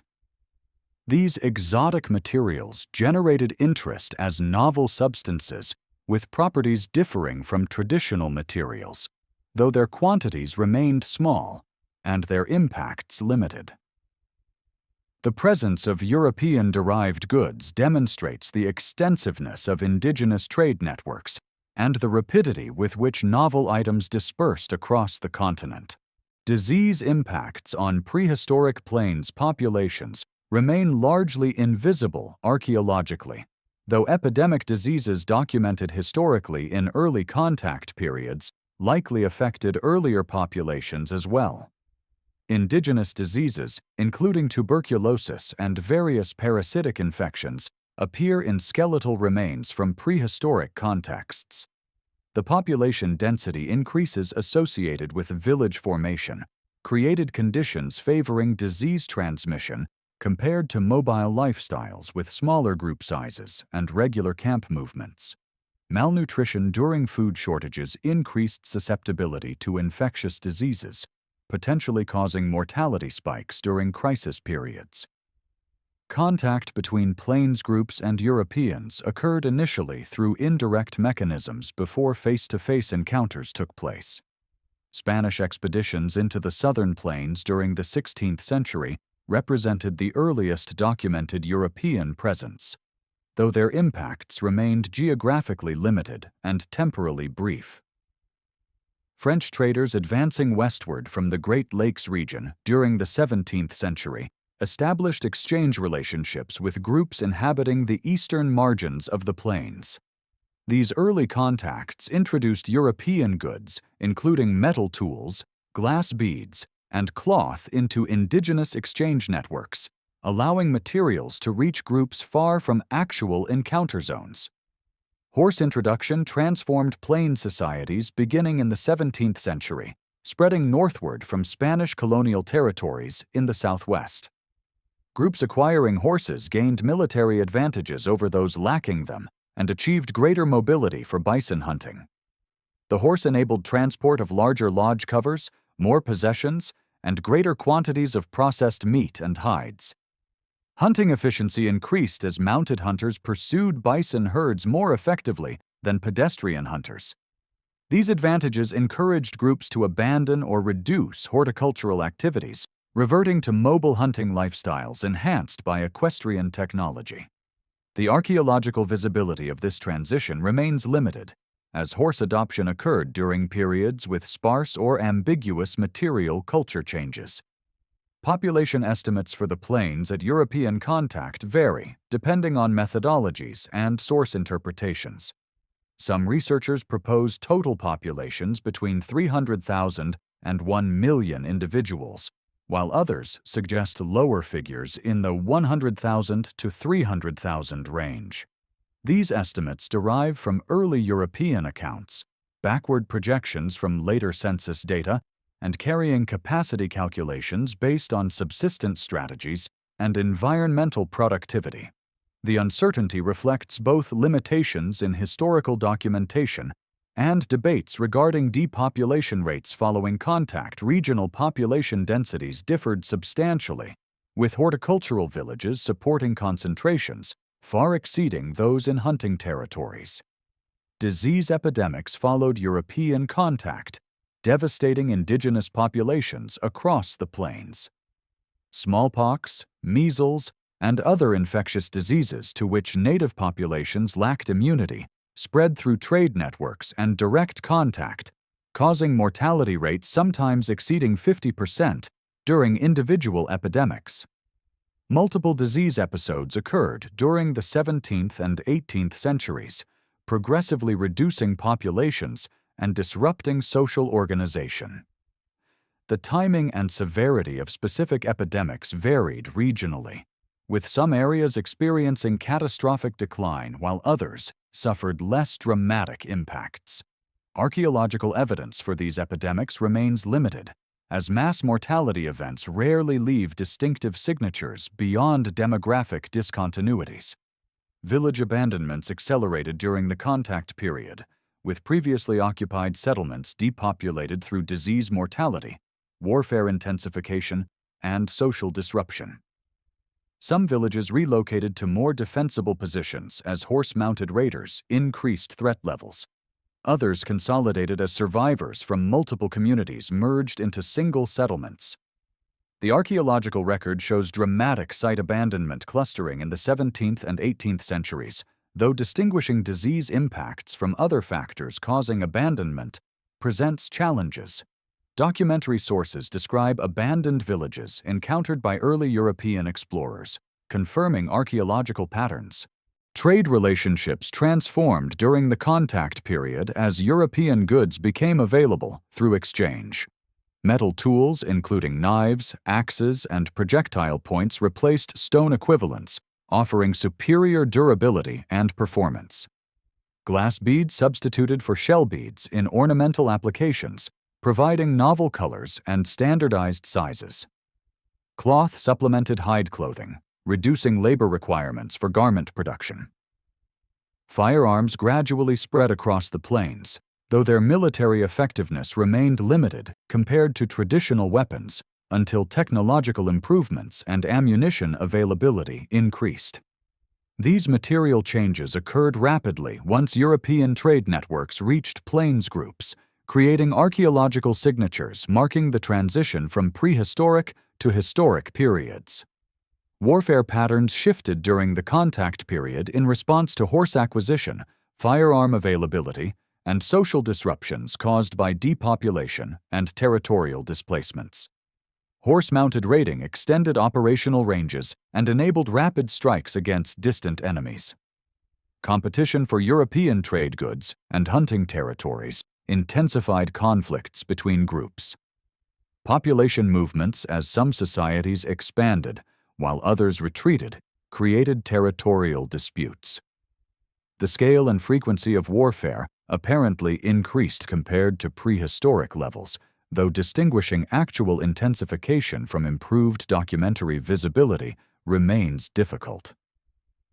Social organization among plains groups adapted to contact period stresses through various mechanisms. Some village societies abandoned sedentary lifestyles, dispersing into mobile bands better suited to avoiding epidemics and mounted raiders. Other groups maintained village organization, but relocated frequently or merged with neighboring communities. Leadership structures evolved as traditional authorities died in epidemics, and new leaders emerged based on success in warfare or trade. These organizational changes responded to unprecedented challenges, requiring rapid adaptation to survive. Subsistence strategies during the early contact period maintained emphasis on bison hunting, supplemented by plant resources and horticulture. Where practiced, the horse enhanced hunting efficiency, but did not fundamentally alter reliance on bison as the primary food source. European trade goods supplemented rather than replaced traditional technologies initially, with indigenous production methods continuing alongside novel materials. Agricultural practices persisted in some areas, while declining in others as groups adopted horse-based hunting. These varied responses reflect different assessments of optimal strategies given local conditions and historical trajectories. Cultural persistence despite contact period disruptions appears in continued production of traditional crafts, maintenance of indigenous languages, and preservation of ceremonial practices. Groups incorporated European materials into existing cultural frameworks, using metal for traditional tool forms and glass beads in conventional design patterns. Oral traditions transmitted across generations maintained knowledge of pre-contact lifeways and cultural values. This continuity demonstrates resilience despite demographic catastrophes and social upheavals characterizing the contact period. Archaeological documentation of the contact period transition remains incomplete, with many sites lacking clear chronological placement relative to initial European encounters. The spread of European goods occurred rapidly and unevenly, with some groups acquiring materials decades before others. This temporal and geographic variability complicates efforts to define contact period boundaries or characterize its impacts uniformly across the plains. Each region and group experienced unique trajectories, shaped by specific historical circumstances, environmental contexts, and cultural backgrounds. Territorial boundaries at contact reflected centuries of population movements, territorial competitions, and resource distributions developed during preceding millennia. Groups occupied specific regions based on historical claims, military capabilities, and subsistence requirements. These territories shifted during the contact period as populations declined, horse acquisition altered military balances, and European colonial pressures forced relocations. The fluidity of territorial patterns continued trends visible archaeologically in earlier periods, where site distributions suggest repeated boundary adjustments over time. The end of the prehistoric period on the Great Plains occurred gradually and unevenly, with different groups entering sustained contact with Europeans at different times, spanning more than 2 centuries. Southern Plains groups encountered Spaniards during the 16th century, while northern groups maintained essentially prehistoric lifestyles into the 19th century. This temporal variation means that no single date marks the end of prehistory across the entire region. The transition involved progressive incorporation into European-dominated economic and political systems, though indigenous societies maintained substantial autonomy and cultural integrity for generations after initial contact. Population levels by the early 19th century had declined substantially from pre-contact figures, with estimates suggesting reductions of 50 to 90%, depending on specific groups and regions. These catastrophic losses resulted primarily from epidemic diseases, supplemented by warfare casualties and social disruptions, reducing birth rates and survival. The demographic collapse transformed plains societies, eliminating some groups entirely and forcing survivors to reorganize into new social configurations. Recovery from these losses required generations, with some populations never regaining pre-contact numbers. The final centuries of prehistoric occupation on the Great Plains witnessed continued adaptation to environmental conditions and social circumstances that would characterize the region until European contact fundamentally altered existing patterns. Archaeological evidence from this terminal period demonstrates both continuity with earlier traditions and innovations responding to specific challenges. The material record shows populations distributed across the landscape according to resource availability, with concentrations in areas offering reliable subsistence and dispersal into territories requiring greater mobility or seasonal movement between resource zones. Subsistence economies during the terminal prehistoric period reflected millennia of accumulated knowledge regarding optimal exploitation strategies for available resources. Bison hunting remained central across most regions, with techniques refined through generations of experimentation and observation. Plant resource use emphasized species providing reliable yields with acceptable processing costs, creating dietary portfolios, balancing nutritional requirements against labor investments. Horticultural groups coordinated farming activities with hunting schedules, allocating labor between competing demands while maintaining both food sources.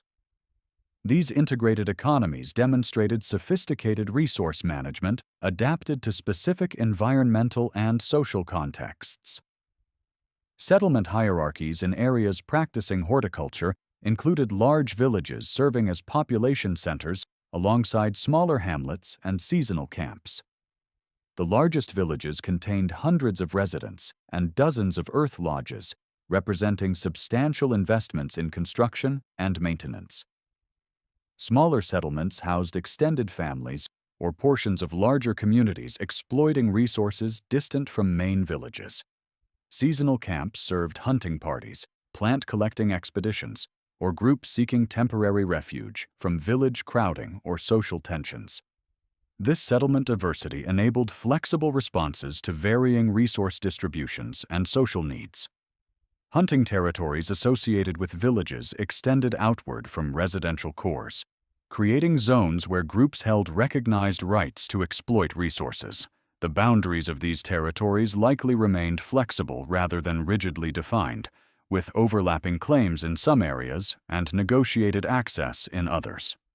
Competition for productive hunting grounds generated conflicts between neighboring groups, with successful villages expanding territorial controls while weaker ones contracted or relocated. These territorial dynamics created shifting political landscapes where power balances determined access to resources. Material culture production during the terminal prehistoric period employed techniques transmitted across generations, with incremental modifications improving efficiency or quality. Stone tool manufacture followed reduction sequences optimized for specific raw materials and intended tool forms. Ceramic production incorporated regional stylistic traditions while allowing individual potters creative expression within conventional parameters. Hide processing achieved consistent quality through standardized techniques requiring skill and experience to execute properly.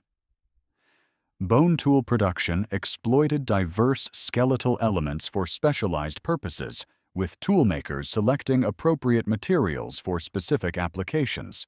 Storage practices in both village and mobile contexts reflected concerns for preserving foods against spoilage and protecting them from pests and weather. Underground pits provided cool, stable environments for corn and other agricultural products, extending usability through winter months. Above-ground caches protected dried meat and hides from ground moisture, while permitting air circulation. Ceramic vessels and hide containers stored processed foods and raw materials, with different container types suited to specific contents. The diversity of storage methods demonstrates attention to preservation requirements for various materials. Economic relationships between horticultural and hunting groups created interdependencies benefiting both parties. Agricultural populations exchanged corn, beans, and squash for bison products, including meat, hides, and bone tools. These exchanges occurred through direct barter at villages, through specialized traders moving between communities, or through intermediary groups facilitating transfers between regions. The reliability of these exchange relationships influenced subsistence security, with groups depending on trade to supplement locally available resources. Disruptions to exchange networks caused by warfare, disease, or environmental catastrophes created hardships for dependent populations. Technological knowledge during the terminal prehistoric period encompassed diverse skills required for successful subsistence and material culture production. Hunters understood animal behavior, tracking techniques, and weapon use. Plant collectors recognized species, optimal gathering times, and processing methods. Farmers possessed knowledge of soil preparation, planting schedules, and crop management. Craftspeople mastered techniques for working stone, bone, hide, clay, and other materials. This distributed knowledge meant that communities contained individuals with complementary skills, creating interdependencies within social groups. Environmental monitoring by prehistoric plains groups involved close observation of weather patterns, plant phenology, and animal movements. Successful resource exploitation required anticipating seasonal changes and adjusting activities accordingly. Hunters tracked bison migration timing and routes, positioning themselves to intercept herds. Farmers monitored soil conditions and temperature patterns to optimize planting dates. Plant collectors observed ripening schedules for various species, timing gathering expeditions to coincide with peak availability. This detailed environmental knowledge represented crucial cultural capital transmitted from experienced individuals to learners. Social reproduction during the terminal prehistoric period involved training younger generations in skills, knowledge, and values necessary for community participation. Children learned through observation and practice, gradually assuming responsibilities as their competence increased. Gender-specific training prepared boys and girls for adult roles, with boys learning hunting and warfare, while girls acquired plant processing and hide-working skills. Elders transmitted knowledge through instruction and storytelling, preserving cultural traditions and historical information. This educational system operated informally through daily interactions rather than through specialized institutions. Conflict resolution mechanisms within communities addressed disputes without recourse to formal legal systems or coercive authorities. Social pressure, mediation by respected individuals, and customary practices guided dispute settlement. Serious conflicts sometimes resulted in individuals or families departing to join other groups, providing an outlet for unresolvable tensions. Between-group conflicts involved negotiation, compensation payments, or violence depending on circumstances and cultural norms. The absence of centralized political authority meant that conflict resolution relied on social consensus and individual relationships rather than imposed settlements. Ritual activities during the terminal prehistoric period likely included ceremonies marking seasonal transitions, life cycle events, and community gatherings, though archaeological evidence provides limited direct documentation. Communal hunts may have involved preliminary ceremonies seeking successful outcomes. Agricultural societies probably conducted planting and harvest rituals ensuring crop fertility. Individual vision quests and other personal spiritual practices left minimal material traces, but likely occurred based on ethnographic analogies. These ritual dimensions of life remain largely invisible archaeologically, but presumably influenced behavior and social organization. Craft production quality varied among individuals based on skill, experience, and attention to detail. Some toolmakers produced superior implements sought through exchange, while others manufactured adequate but unremarkable items for personal use. This variation in craftsmanship appears throughout archaeological assemblages, with exceptional pieces occurring alongside mediocre examples. Whether skilled craftspeople received recognition or compensation beyond normal reciprocity remains uncertain, though ethnographic accounts suggest that exceptional skills generated prestige and potentially material rewards in some contexts. Landscape modification by prehistoric groups remained limited compared to agricultural societies in adjacent regions. Bison hunting required no permanent facilities beyond occasionally constructed drive lines or pound structures. Agricultural fields altered limited areas along river valleys, but left surrounding grasslands largely unchanged. The overall impact on plains environments remained modest, with natural processes dominating landscape formation and vegetation patterns. This light footprint reflects subsistence strategies, emphasizing exploitation of naturally occurring resources rather than intensive landscape engineering. The prehistoric occupation of the Great Plains concluded with populations adapted to regional environments through subsistence strategies, technologies, and social organizations refined over millennia. These adaptations represented successful responses to specific ecological and social conditions, enabling human populations to inhabit a challenging environment characterized by climatic variability, seasonal resource fluctuations, and vast distances between resource concentrations.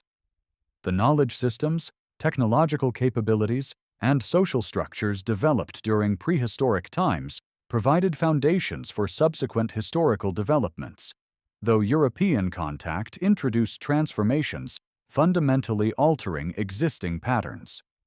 The archaeological record preserves evidence of this long occupation, documenting both continuities across millennia and changes responding to shifting conditions. The material remains recovered from sites distributed across the plains, provide partial access to prehistoric lifeways, though substantial aspects of past societies remain beyond archaeological recovery due to preservation limitations and the ephemeral nature of organic materials and social behaviors.